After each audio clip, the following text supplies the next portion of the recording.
Identificados. Presidente Nicolás Maduro denunció que diputados Julio Borges y Juan Requesens están relacionados con el intento de magnicidio en su contra. Tomó posesión. Presidente de Colombia, Iván Duque, planteó reformar la Constitución para que el narcotráfico y el secuestro no sean considerados delitos conexos al delito político. Prórroga. Vicepresidenta Delcy Rodríguez informó que el Censo Nacional de Transporte continuará desde el viernes 10 hasta el domingo 12 de agosto. Encuentro. Diputado Julio Borges conversó con representantes del nuevo gabinete del gobierno de Colombia sobre la crisis de Venezuela. Estrechan relaciones. Presidente del TSJ, Michael Moreno, se reunió con el embajador de Arabia Saudita, Saad bin Abdullah Al Saad. Detenido. Ex vicepresidente de Cristina Fernández de Kirchner, Amado Vudú, fue condenado por la justicia argentina a 5 años y 10 meses de prisión. Edición especial. Beyoncé reveló detalles de su embarazo en la revista Vogue.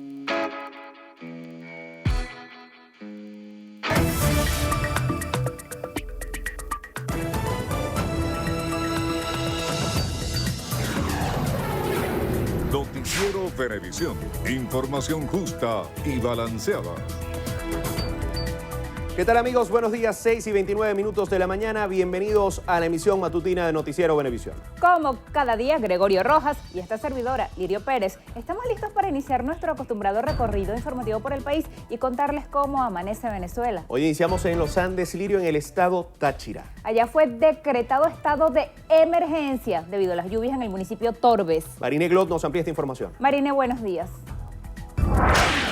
Hola, buenos días. La alcaldía del municipio Torbes del estado Táchira mantiene las acciones de contingencia luego de haber decretado el estado de emergencia en esa jurisdicción debido a los estragos que generaron las precipitaciones durante los últimos días.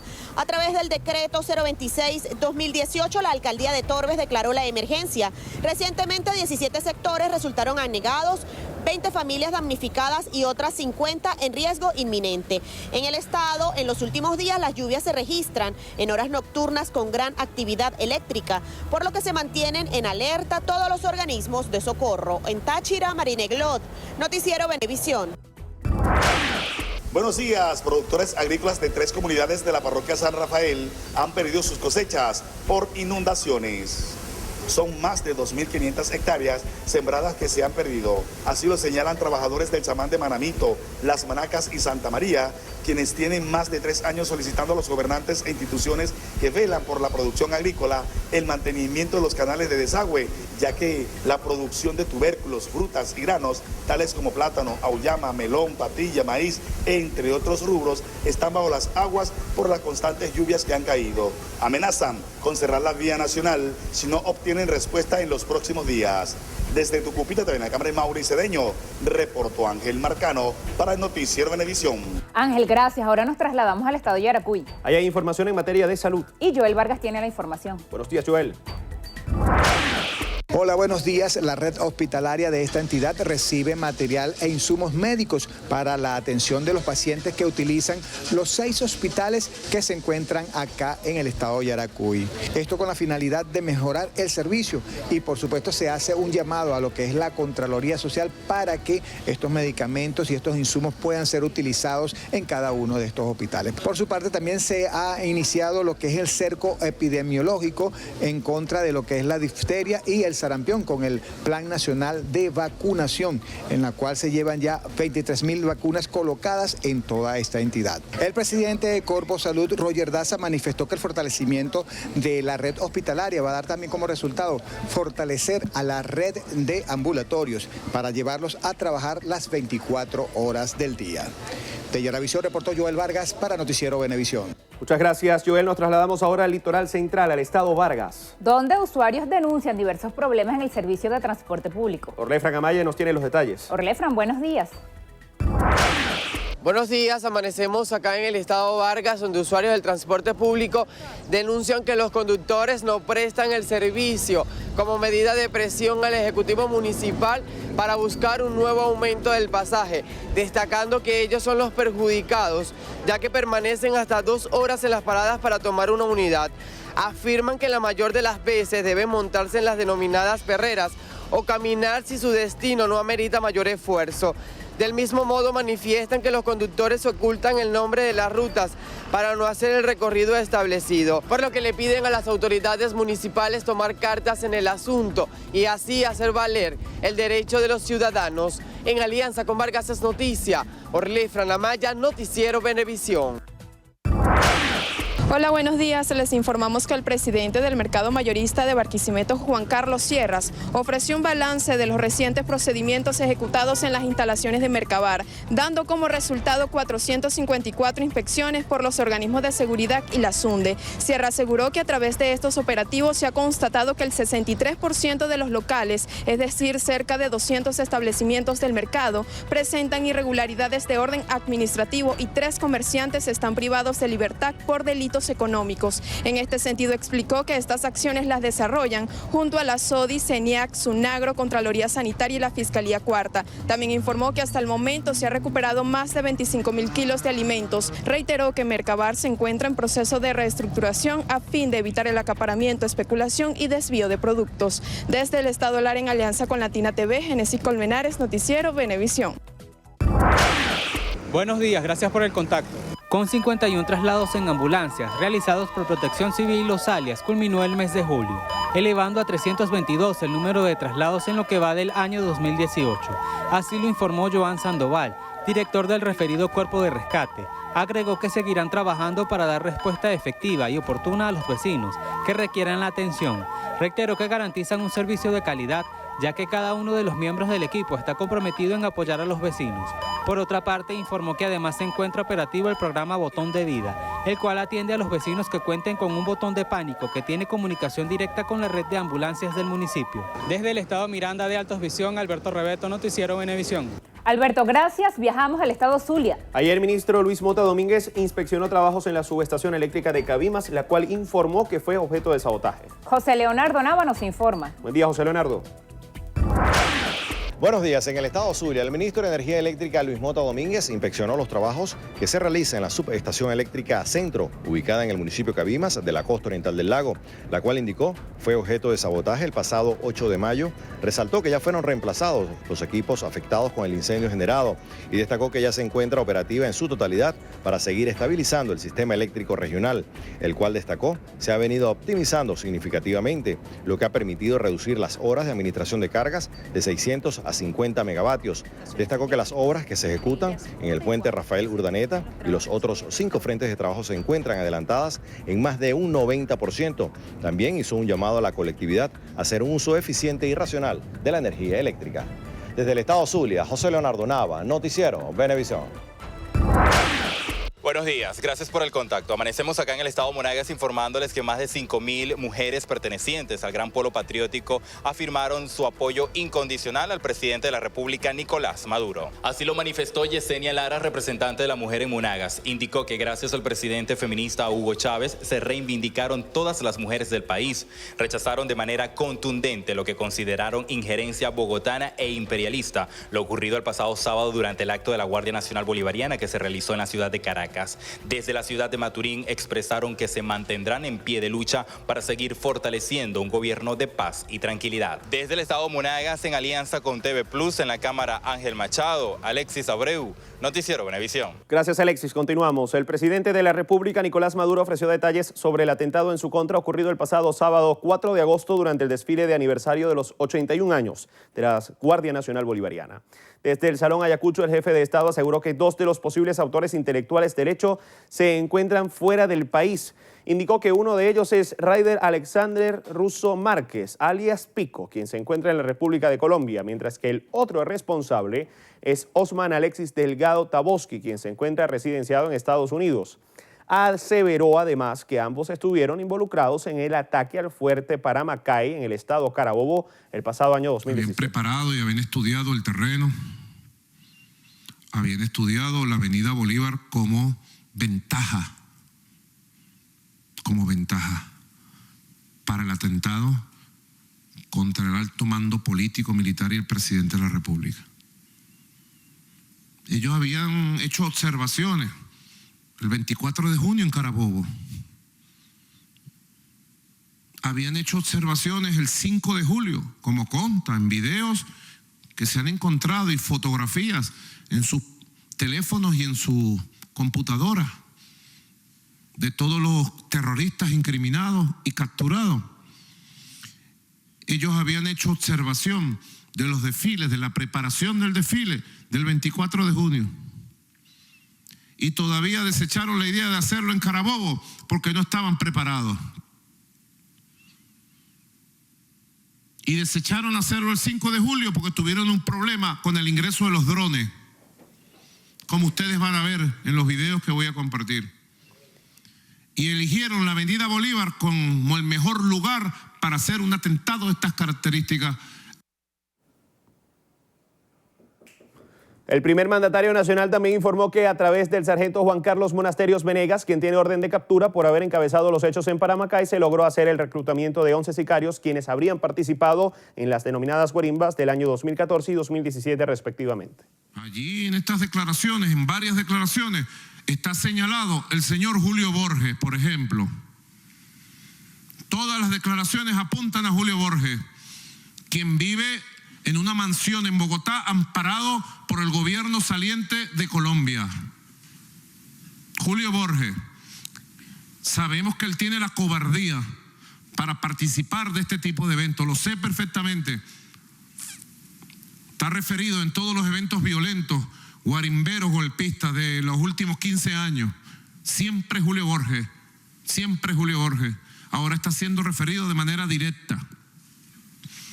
Sale referido otro dirigente de la oposición, de los más locos y psicópatas, un tal Requesens, de apellido Requesens, uno de los más psicópatas que existe en la oposición. El Ejecutivo aseguró que los organismos de seguridad del Estado continuarán investigando los hechos hasta dar con el paradero de todos los responsables. El ataque se planificó desde Colombia y Estados Unidos. Por esa razón solicitarán a los gobiernos de esos países la extradición de los venezolanos que habrían planificado el magnicidio. Y de Colombia. Confío en la buena fe del gobierno del presidente Donald Trump. Sí, lo estoy diciendo. Confío en que el presidente Donald Trump no permita que bajo territorio estadounidense se prepare el asesinato en masa de líderes civiles, militares de un país como Venezuela y estén incriminados y viviendo libremente y protegidos bajo las leyes de Estados Unidos. Espero pronta respuesta y máxima acción diplomática judicial. Máxima acción diplomática judicial de calidad. La presidenta de la Federación de Centros Universitarios de la UCB, Rafaela Requesens, fue liberada luego de que funcionarios del SEBIN la detuvieran junto a su hermano, el diputado Juan Requesens, la noche de este martes en la urbanización Terrazas de Club Hípico. La dirigente estudiantil denunció que su hermano Juan Requesens se encuentra aún detenido. Desde el helicoide, el padre de los hermanos Requesens repudió el hecho y lo calificó como una olla en contra del diputado. Informó que los uniformados se llevaron a sus hijos de su casa sin ninguna orden. La presidenta de la Comisión Permanente de Política Interior de la Asamblea Nacional, Delsa Solórzano, condenó lo que considera una inconstitucional detención del diputado Juan Requesens y exigió respeto a su inmunidad parlamentaria. La vicepresidenta de la República, Delcy Rodríguez, informó que continuará el Censo Nacional de Transporte desde el próximo viernes 10 hasta el domingo 12 de agosto en todas las plazas Bolívar del país. A través de su cuenta en Twitter, Rodríguez resaltó que los ciudadanos portadores de vehículos pueden registrarse en línea mediante la página www.patria.org.be y que deben dirigirse a la Plaza Bolívar que le corresponda para validar el registro de forma presencial. La vicepresidenta resaltó que esta medida busca reorganizar el parque automotor del país en el marco del Plan de Recuperación Económica. La Asamblea Nacional exigió una investigación seria, objetiva e imparcial de los hechos ocurridos el sábado en la Avenida Bolívar, los cuales, de acuerdo con el gobierno nacional, constituyeron un intento de magnicidio. Manuel Covela nos ofrece los detalles. En un comunicado que leyó en la plenaria el secretario Negal Morales, el Poder Legislativo señaló que la averiguación debe arrojar información cierta, veraz y oportuna que espera sea comunicada a la brevedad posible. El Parlamento dejó claro que rechaza la violencia sin importar el origen. La Asamblea Nacional rechaza las vías, violentas o no, que se apartan de los lineamientos establecidos en la Constitución. Por lo anterior, esta Asamblea Nacional ratifica su compromiso a favor de soluciones políticas, institucionales y pacíficas a la actual crisis. El diputado Luis Florido, por su parte, cuestionó que desde el gobierno venezolano se señala al expresidente colombiano Juan Manuel Santos de estar involucrado en el hecho, al tiempo que manifestó su confianza en que el nuevo gobierno de Iván Duque en el vecino país mantenga el tema Venezuela en su agenda. Hace acusaciones al voleo contra Colombia. Hace acusaciones sin fundamentos, sin pruebas. Y creo que esta práctica, si bien no va a cesar, se va a mantener.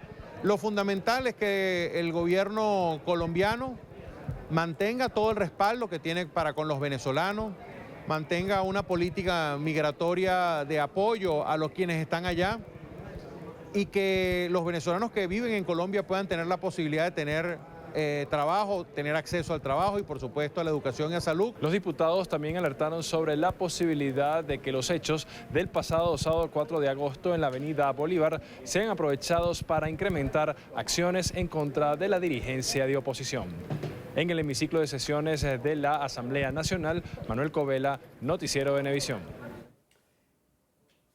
El nuevo presidente de Colombia, Iván Duque, tomó posesión de su cargo este martes luego de resultar favorecido en la segunda vuelta de las pasadas elecciones presidenciales del 17 de junio por el Partido Centro Democrático. El acto contó con la presencia de 10 jefes de Estado y las comisiones de 17 países. Para la Alianza Informativa Latinoamericana, Andrea Restrepo nos reporta. Tras la conformación de una plenaria extraordinaria del Congreso de la República en la Plaza Bolívar, en el centro de Bogotá, Duque se posesionó como nuevo presidente de Colombia en una ceremonia a cargo del presidente del Congreso, senador Ernesto Macía, donde también tomó juramento la vicepresidenta Marta Lucía Ramírez, primera vicepresidenta de Colombia. Ante miles de personas y de importantes delegaciones de gobiernos extranjeros, continuaron las palabras del señor presidente del Congreso de la República, senador Ernesto Macía.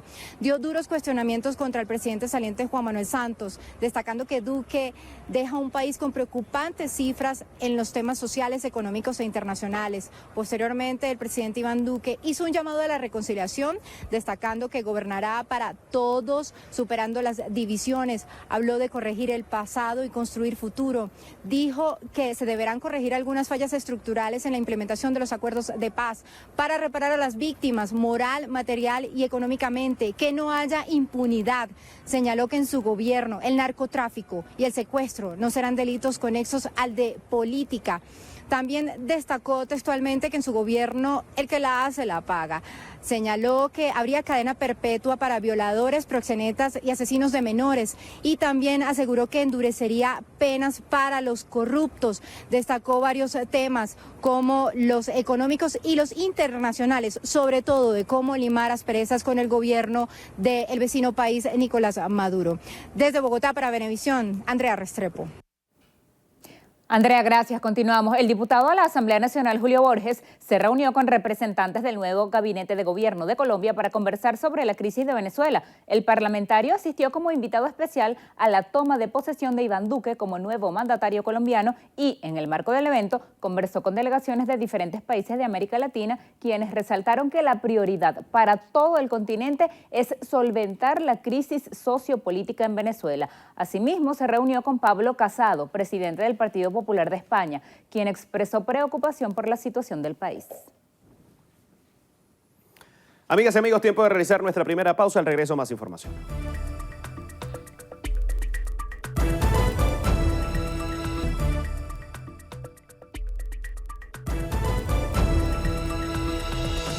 Son las 6:49 de la mañana. El presidente del TSJ, Michael Moreno, sostuvo un encuentro este martes con el embajador del Reino de Arabia Saudita, Saad bin Abdullah Al Saad, con el objetivo de estrechar y fortalecer los lazos de cooperación en materia jurídica entre ambos países. Durante la reunión, Moreno le manifestó al embajador saudí que el Poder Judicial continuará trabajando a pesar de cualquier ataque terrorista a la nación. Además, aseguró que como máximo representante del Tribunal Supremo de Justicia venezolano, ha establecido una política de acercamiento con los representantes de países aliados con el fin de contribuir en el fortalecimiento de las relaciones entre estados, la cual debe ampliarse a las relaciones con el Poder Judicial.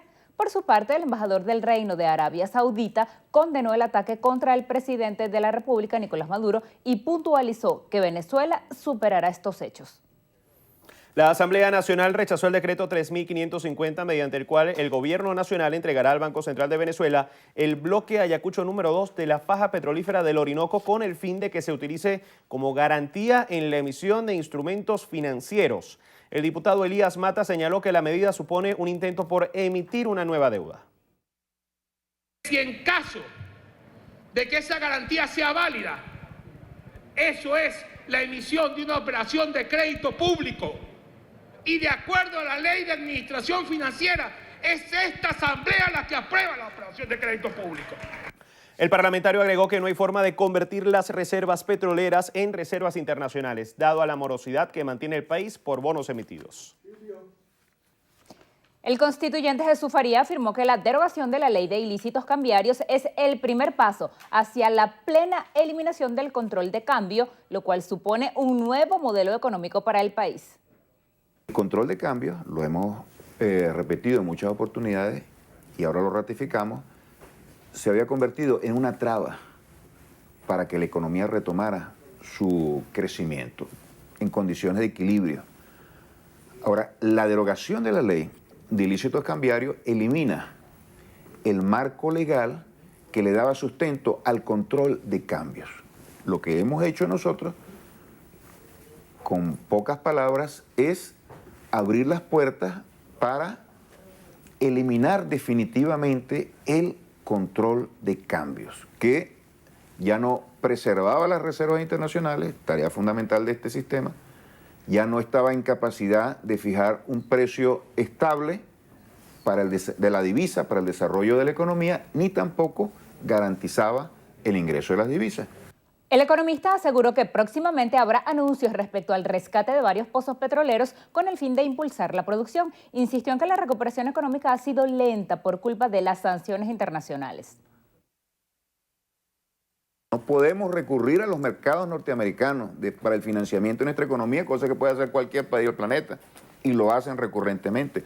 No podemos reestructurar nuestra deuda porque el gobierno de los Estados Unidos así lo ha establecido de una manera ilegal y de una manera absolutamente infame. ¿Para qué? Para golpear al pueblo venezolano. Y también hay una economía cuya estructura rentista, dependiente, monopólica, está en crisis y tenemos que sustituirla. Faría condenó el atentado contra el presidente Nicolás Maduro y señaló que esa es una conducta típica de los cuerpos de inteligencia de Estados Unidos. El diputado a la Asamblea Nacional, Jorge Millán, denunció que el país pierde 19 millones de dólares diarios y 7.000 millones al año a causa del contrabando de gasolina. El parlamentario hizo la aseveración en la plenaria durante un debate sobre el Censo Nacional Automotor que realizó el Gobierno Nacional durante el fin de semana. Millán reiteró su rechazo a la medida y afirmó que el control debe ejercerse al contrabando del combustible y no en la venta a los usuarios. Y si los precios internacionales están más o menos a $1.100, el precio de compra de la gasolina, entonces nosotros podemos ver cuánto está perdiendo la nación. Son 19 millones de dólares aproximadamente diarios que pierde la nación por contrabando. Son 7.000 millones de dólares al año, casi la reserva que tenemos hoy. Millán señaló que con el Censo Nacional de Transporte se intenta un plan de racionamiento de la gasolina. El ministro de Petróleo, Manuel Quevedo, agradeció la solidaridad del secretario general de la OPEP, Mohamed Sanusi Barquindo, quien rechazó el atentado contra el presidente Nicolás Maduro. Además, reiteró que la estatal PDVSA no está en venta. Diana Vázquez tiene la información. Quevedo leyó un comunicado oficial del representante de la OPEC, quien en nombre de 14 países repudió el ataque contra el jefe del Estado venezolano y las autoridades del gobierno nacional. Estamos agradecidos de que este trágico incidente no causó la pérdida de vidas ni lesiones a quienes se encontraban reunidos para celebrar este aniversario nacional. Y fue tranquilizador observarlo ileso dirigiéndose a la nación unas pocas horas después en la televisión nacional. Sobre la operatividad de la industria petrolera, el titular de ese despacho denunció que pese a las sanciones financieras impuestas contra Venezuela y la complicidad de exfuncionarios de esa institución que perjudican las finanzas, han logrado afectar directamente a PDVSA en el 10% de sus ingresos nacionales. En un promedio sobre el 1.500.000 barriles, un poco más. Hemos estabilizado allí ese golpe tan duro que nos han dado a la finanza. Campos que han entrado en producción diferida no programada. Hay unas que tenemos planificadas, pero hay unas que son afectadas por la logística, que nos las sabotean desde el exterior. En cuanto a la demanda interpuesta contra la empresa internacional de energía ConocoPhillips, Quevedo informó que se encuentran en la fase de un acuerdo de confidencialidad para la defensa e interés de la nación.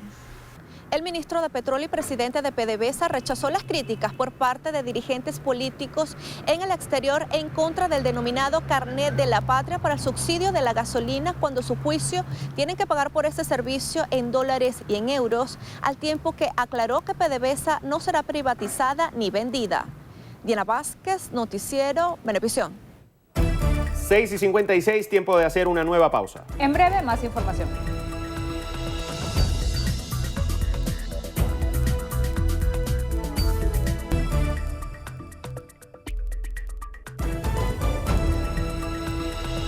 y 59. El ex candidato presidencial Henry Falcón instó al gobierno nacional a realizar una investigación transparente y exhaustiva sobre los hechos de violencia ocurridos el pasado sábado 4 de agosto en la avenida Bolívar. Diana Martínez con la información. Falcón resaltó que la violencia es condenable surja de donde surja. Sin embargo, sostuvo que se deben averiguar las causas que provocaron el hecho. Ahora, en esa investigación no puede dar lugar a que se inicie una cacería de brujas, una persecución a dirigentes de la oposición democrática del país, producto de una circunstancia que sin duda alguna se genera por los grandes desequilibrios sociales también y políticos a los que está sometido Venezuela. El dirigente de Avanzada Progresista reiteró su llamado al gobierno nacional al diálogo y entendimiento. Aseguró que no ha formado parte de reuniones secretas, ni en Venezuela ni en otras tierras. Abonen el camino al entendimiento, que nos permita explorar una salida negociada para una transición democrática, que a su vez concluya en la paz que tanto reclaman los venezolanos. Falcón agregó que el próximo martes diversos partidos de oposición sostendrán una reunión en la que el punto de concertación sea la transición que a su juicio necesita el país para superar la crisis. Desde El Bosque, Diana Martínez, Noticiero Venevisión. En Zulia, el ministro de Energía Eléctrica, Luis Mota Domínguez, informó que las obras que se ejecutan en los distintos frentes de trabajo para estabilizar el sistema eléctrico regional se encuentran bastante adelantadas, por lo que estima en los próximos días se estará optimizando el servicio. José Leonardo Nava con los detalles. El ministro Luis Mota Domínguez inspeccionó los trabajos que se ejecutan en la subestación Centro, en el municipio Cabimas de la costa oriental del lago, la cual sufrió serios daños tras una explosión provocada el pasado 8 de mayo. Reiteró que son 11 ataques sufridos, 8 estaciones incendiadas y 3 cortes de cables que afectaron el servicio. La sala de control, que la tenemos atrás, que quedó también completamente destruida y hoy es una sala de control completamente reconstruida, con todos los aparatos nuevos, su aire acondicionado, luces, y tenemos los 6 conectores. Señaló que el plan de administración de carga ha sido reducido de 600 a 50 megavatios y la colectividad ha notado cómo ha mejorado progresivamente el servicio. Instó al pueblo a estar en alerta máxima ante cualquier irregularidad. El Zulia siempre ha sido un sector apetecible. ¿Por qué? Sabemos todo la posición geoestratégica. Entonces hay que estar muy pendiente con el servicio eléctrico. Todos los eventos acaecidos antes, de hecho, mi comandante presidente estaba denunciando el sabotaje eléctrico cuando ejecutaron el magnicidio en grave frustración. En cuanto al sistema eléctrico nacional, el ministro Luis Mota Domínguez informó que se encuentra completamente estable y reiteró que la interrupción del servicio, ocurrida días atrás en la ciudad de Caracas por más de 4 horas, obedece a un hecho aislado de sabotaje. Desde el estado Zulia, José Leonardo Nava, Noticiero Venevisión. En Argentina, el ex vicepresidente de Cristina Fernández de Kirchner, Amado Boudou, fue condenado este martes por la justicia a 5 años y 10 meses de prisión por los delitos de soborno y negociaciones incompatibles con el ejercicio de la función pública. El Tribunal Oral Federal número 4 de Buenos Aires anunció la condena de Boudou, por lo que dispusieron su detención e inhabilitación perpetua para ocupar cargos públicos. El ex vicepresidente argentino había negado los cargos en su contra, declarándose víctima de una persecución por haber querido transformar la realidad del país, asegurando que no existen pruebas que lo vinculen con los cargos que le imputan. Amado Boudou viene a ser el primer político en ser acusado de corrupción en dicha nación y actualmente enfrenta otras investigaciones por irregularidades cometidas en su gestión pública durante el mandato de Cristina Kirchner.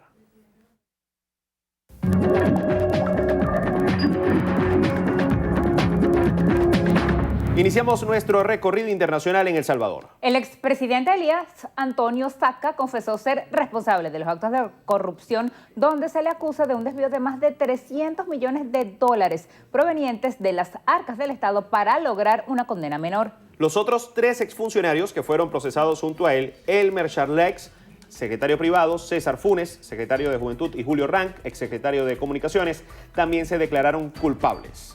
La Fiscalía solicitó al Tribunal Segundo de Sentencia un proceso abreviado que puede favorecerlos con una disminución de la pena. Al exmandatario se le ha imputado el delito de peculado y casos especiales de lavado de dinero.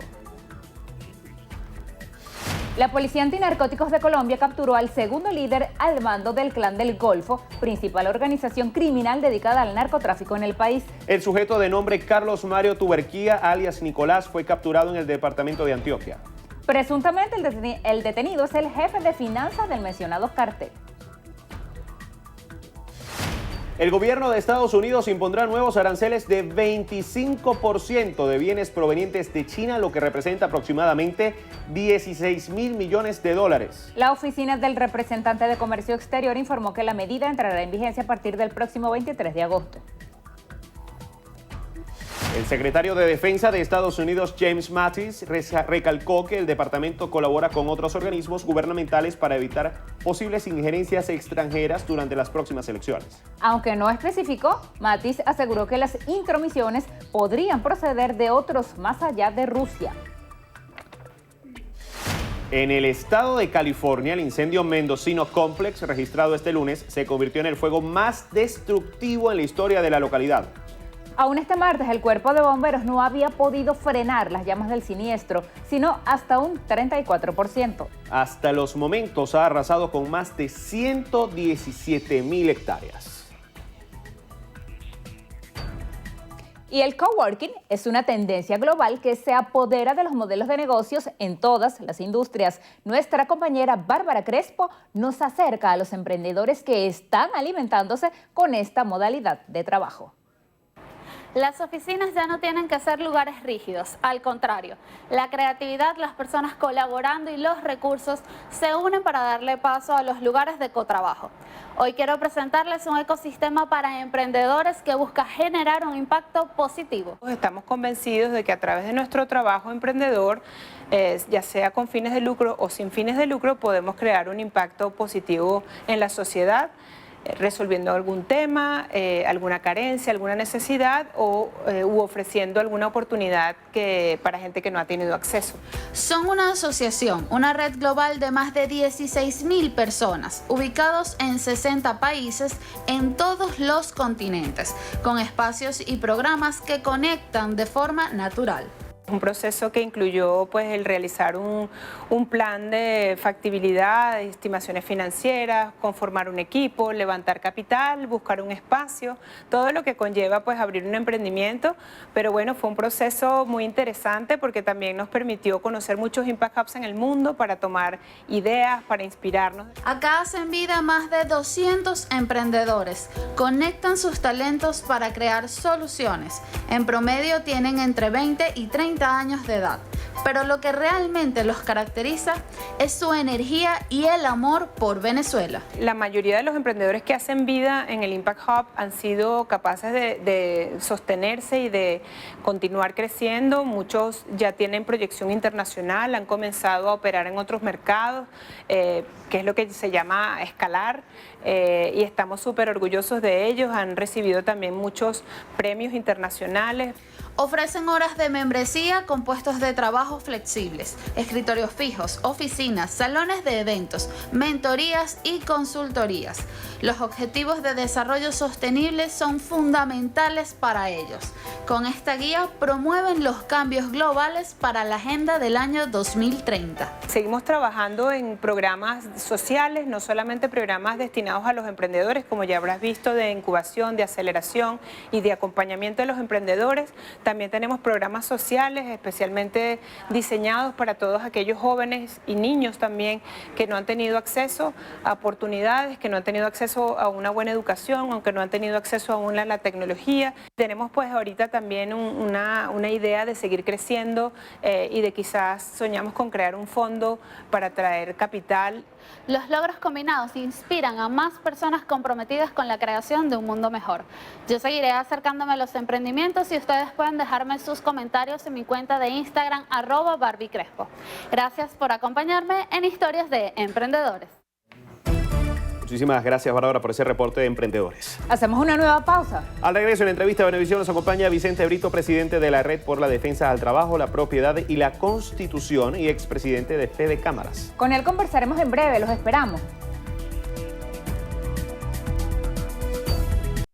Entrevista Venevisión, líder en opinión, por tu canal independiente, Venevisión. Amigos, bienvenidos a Entrevista Venevisión. Estamos listos ya para conversar con Vicente Brito. Él es expresidente de Fede Cámaras y también el actual presidente de la Red por la Defensa del Trabajo, la Propiedad y la Constitución. Bienvenido. Mucho gusto de estar aquí en este importante medio de comunicación como es Venevisión. Un gusto para nosotros recibirlo. Vamos a comenzar hablando sobre tema económico. Especialistas, diputados, políticos hablan de hiperinflación. El Fondo Monetario Internacional habla de una proyección de más de 1.000.000% al cerrar este año 2018. En la práctica, ¿qué es lo que está viviendo el venezolano común? ¿Cuál es la brecha entre lo que se gana, entre el ingreso que se tiene y lo que se necesita para poder vivir? La hiperinflación es un mecanismo en el cual todo lo que uno consume sube.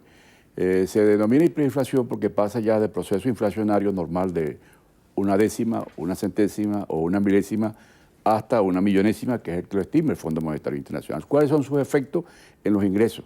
Usted tiene un salario, tiene una inversión que produce una renta. Cuando usted la contabiliza todos los meses, se da cuenta que mes a mes todo lo que va recibiendo le alcanza menos, a menos que usted logre que lo que usted recibe vaya paralelo al aumento de los precios o el costo de lo que usted consume. Y esto es lo que en este momento sucede en Venezuela, que todos los que tenemos ingresos, bien sea de renta, de salario, nos encontramos en una situación que mes a mes vemos como, a pesar de cualquier incremento adicional que tengamos, nos sentimos que consumimos menos. ¿Y qué tiene el efecto esto? Sobre todo en la familia, que usted tiene que contabilizar el ingreso familiar como un total. Somos 5 miembros, trabajamos 3, el ingreso total da, por ejemplo, 100. Pero usted se consigue que necesita 300 para cubrir sus necesidades mínimas de alimentos, medicina, transporte. Y esto acarrea a que usted se ve obligado a consumir menos para poder ajustar que su necesidad total, que son 300, la pueda cubrir con los 100 que recibe. Esta situación se genera por el exceso de liquidez monetaria.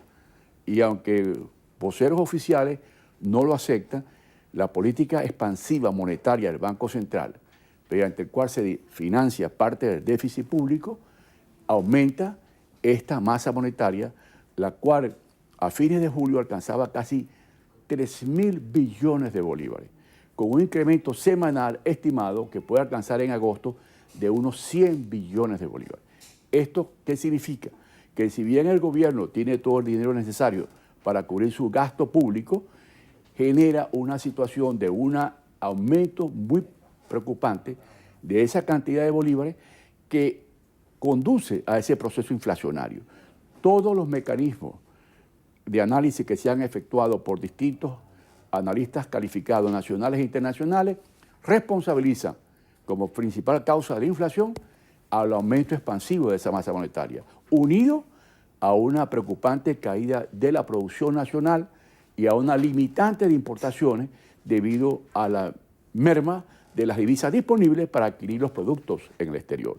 Entonces, ese conjunto de situaciones coyunturales generan esta angustiosa situación que está afectando a la familia venezolana en el sentido de que no hay manera de poder cubrir sus necesidades en función de esos ingresos. Entonces usted observa esta situación, sobre todo cuando usted ve los productos que subsidia el Estado, que se da vía Caja CLAP o el sistema de salud. Entonces ve grandes cantidades de personas tratando de accesar a ellos para poder cubrir parte de esas necesidades, que es una de las situaciones más preocupantes que produce el complejo de la hiperinflación, que es el problema social: pobreza, caída del consumo y pérdida del poder adquisitivo. ¿Cómo se corrige? ¿Es suficiente aumentar constantemente el salario? Eso hace que a la gente le mejore la capacidad de compra. ¿Basta con los bonos que se otorgan a través del Carnet de la Patria o con lo que usted acaba de mencionar, con la distribución de alimentos a través de las cajas de los comités locales de abastecimiento y producción? ¿Cómo se va a mejorar si para usted aumentar bonos de asistencia social o salarios a los empleados públicos tiene que emitir más dinero inorgánico vía Banco Central? O sea, si fuera por vías de impuestos o por ingresos adicionales de petróleo, es la manera correcta, pero ¿cómo se está financiando todo ese gasto público? El 70-80%, quizás más, es el ingreso que proviene de la emisión monetaria del Banco Central. Entonces, no hay manera de corregir si no se toman decisiones, que es una receta que ha funcionado en todos los países del mundo. No hay nada que inventar para Venezuela, que es aumentar producción, tomar decisiones en controles cambiarios, ajustar el gasto fiscal y desmantelar la política monetaria expansiva del Banco Central y vincular y darle autonomía al Banco Central. Si el Banco Central no dispone de una autonomía de forma tal que pueda generar sus políticas como lo establece la Constitución, no hay manera de acabar con la inflación. Estamos a las puertas de una reconversión monetaria. En menos de 2 semanas va a entrar en vigencia. ¿Está Venezuela operativamente preparada en términos de los sistemas de contabilidad, las computadoras, los cajeros automáticos, la cantidad de billetes del nuevo cono que se necesitan? Todavía no se sabe si va a coexistir el actual con el nuevo.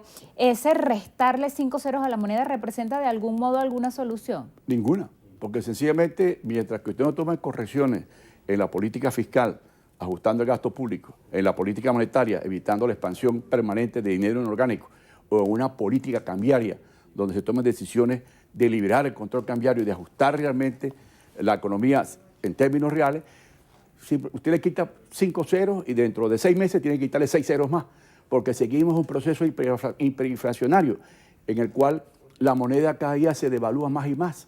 Y si llegamos a las estimaciones del Fondo Monetario Internacional, lo cual es preocupante, no vamos a tener que quitar los 5 ceros, sino vamos a tener que quitar 3 ceros, 3 ceros, 3 ceros cada mes.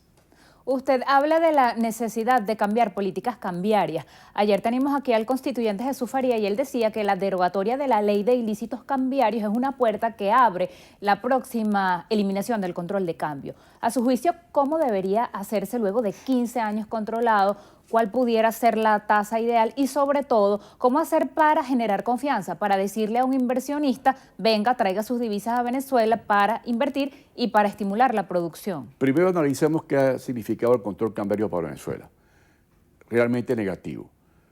Si vemos quiénes han sido los grandes beneficiarios de ese control cambiario, nos vamos a encontrar que buena parte de la salida de capitales a dólares preferenciales fue por esa vía.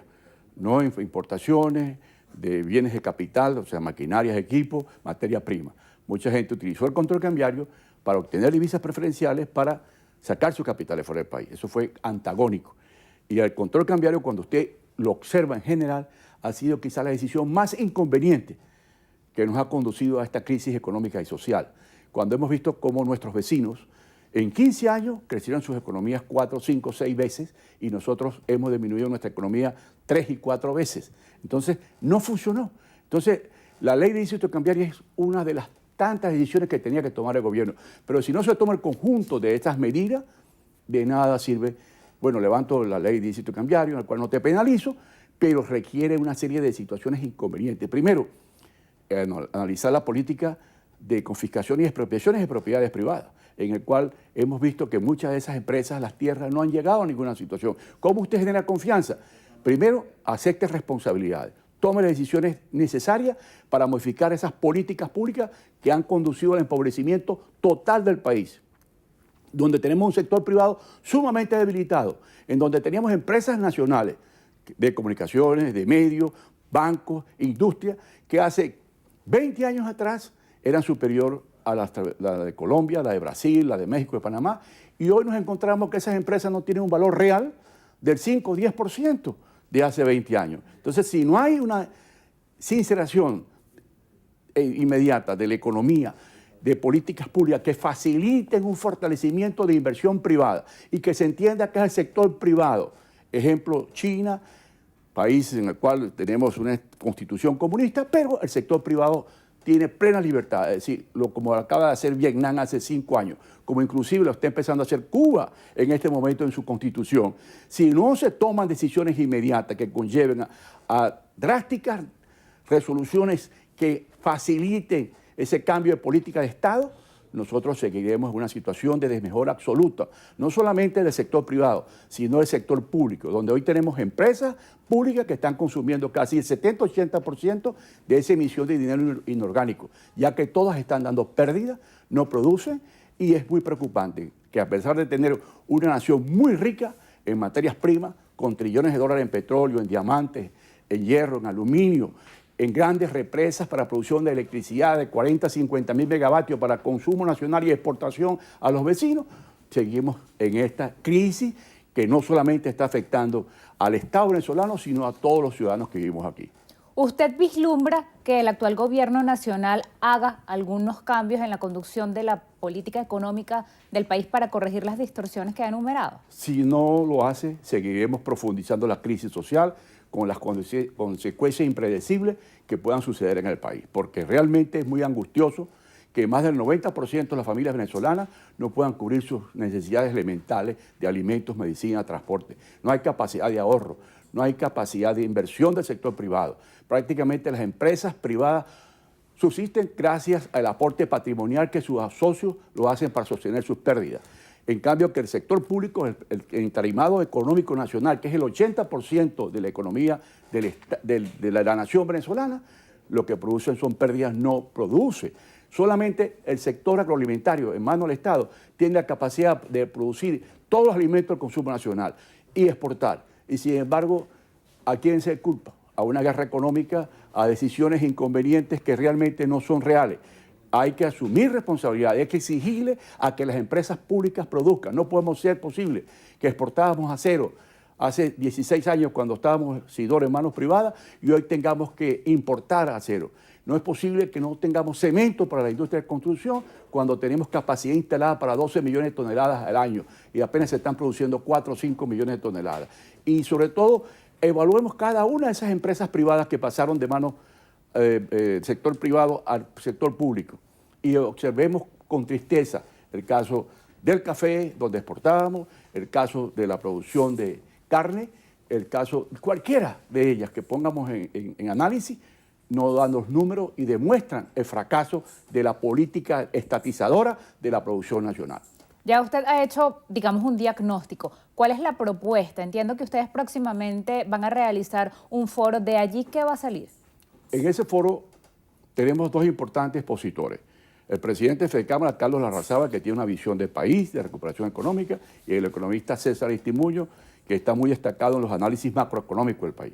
La propuesta es muy sencilla, rectificación de política y buscar soluciones, sobre todo soluciones sociales, porque no podemos entender ni razonar que un país tan rico, un Estado que posee prácticamente la sexta riqueza del mundo, tengamos a una población cada día más empobrecida, con limitaciones de alimentos, con desnutrición y con serias consecuencias familiares, donde tenemos un éxodo permanente de venezolanos. Sobre todo estamos perdiendo la gerencia, los técnicos, los mejor preparados. El país invirtió fortunas en la formación educativa. Y hoy observamos con tristeza cómo esa gente está saliendo fuera de aquí.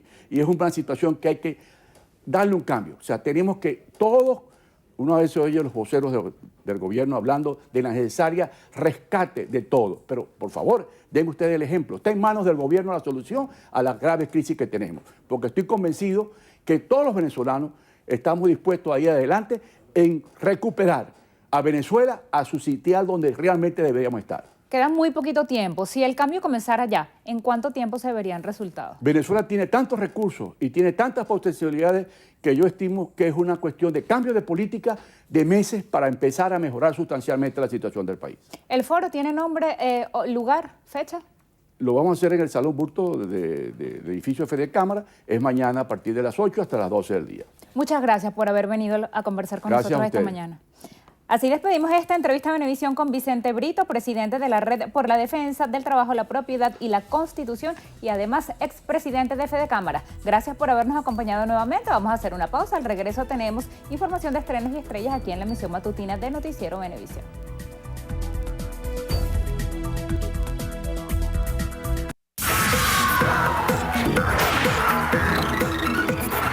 Hola, ¿qué tal amigos? Soy Carelis Cuadros y esto es Estrenos y Estrellas. Iniciamos las noticias del mundo del espectáculo con Beyoncé.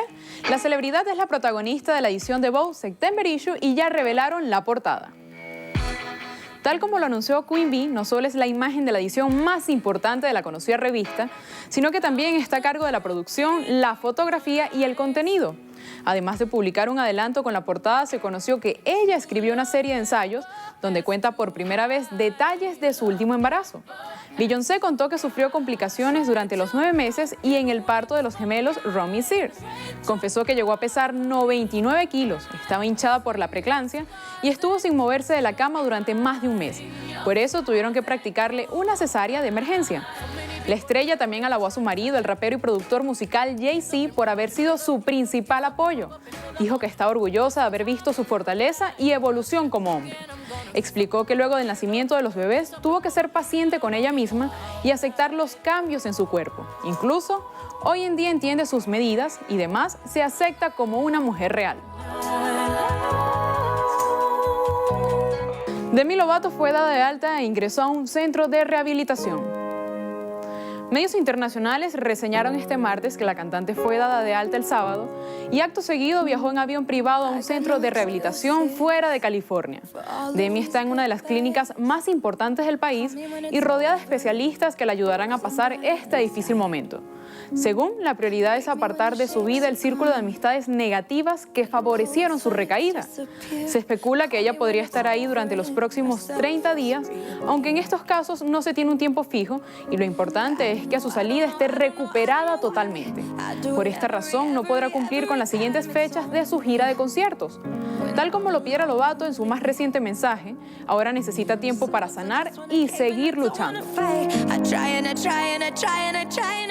Así llegamos al final. Soy Carelis Cuadros y los espero en una próxima emisión de Estrenos y Estrellas por su noticiero Venevisión. Gracias, Carielis. Te vemos al mediodía. Así terminamos nosotros también por hoy la emisión matutina, pero todavía faltan 30 minutos de información y para ello iremos nuevamente al set de Primer Contacto con Yohaisa Adrián y Gregorio Rojas. Me despido, gracias por acompañarnos y recuerde, Noticiero Venevisión Canal 4 reporta, ustedes deciden.